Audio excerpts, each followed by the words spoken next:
প্ৰাণ চঞ্চলা এমুকুৰা হাঁহিৰ সৈতে আকৌ আহিল বহাগ। বহাগ মানেই যে উৎসৱৰ বতৰ, বহাগ মানেই যে যৌৱনৰ বতৰ।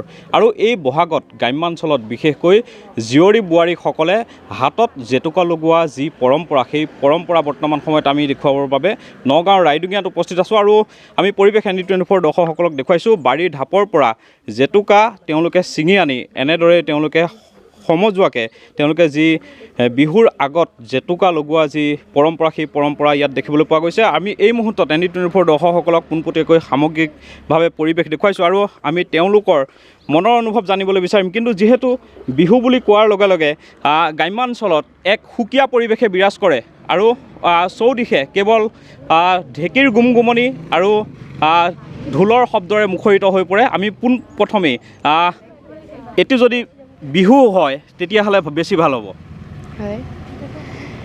নদীৰ পাহাৰ ঢালিছে নল বিৰিণ কহুৱা, বতাহতে উৰিছে কহুৱাৰে তোলা, এই কলদিলীয়া খোপাতে গুজিলো মই গগনা, বিহুৰে ঐ তলিতে বজাই দি তই যেতিয়া, নাতি তাতে বোলাই দি নাহিনো কৈ আঙুলি, উশাহৰে টিপতে বাবি।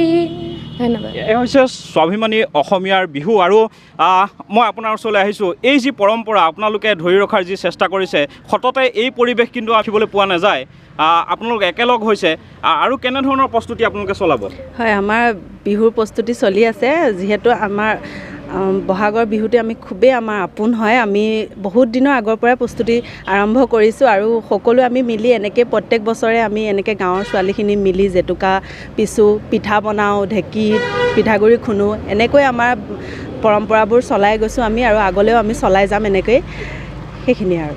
হয়, এয়াই হৈছে অসমীয়াৰ যি স্বাভিমানী অসমীয়াৰ যি হেঁপাহৰ বহাগ বিহুৰ প্ৰাকখনৰ যি পৰিৱেশ, আমি গ্ৰাম্যাঞ্চলৰ পৰিৱেশ ND24 দৰ্শকসকলক দেখুৱাইছোঁ।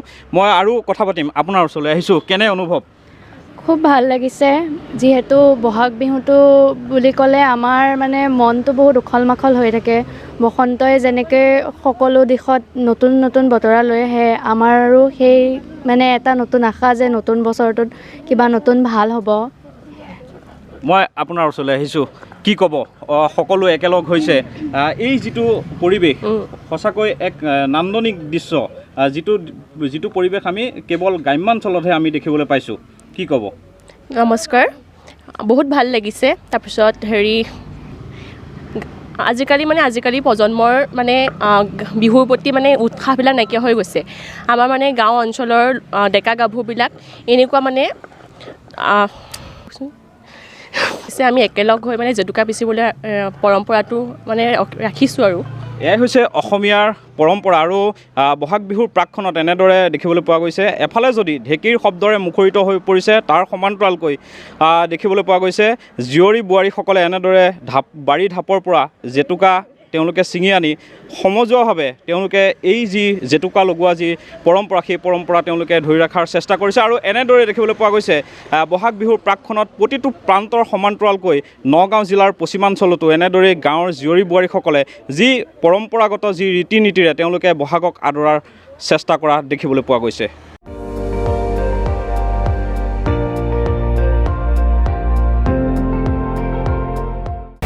আপুনি চাই আছে ND24, সৰ্বশ্ৰেষ্ঠ নহয় সৰ্বোত্তমৰ দৌৰ।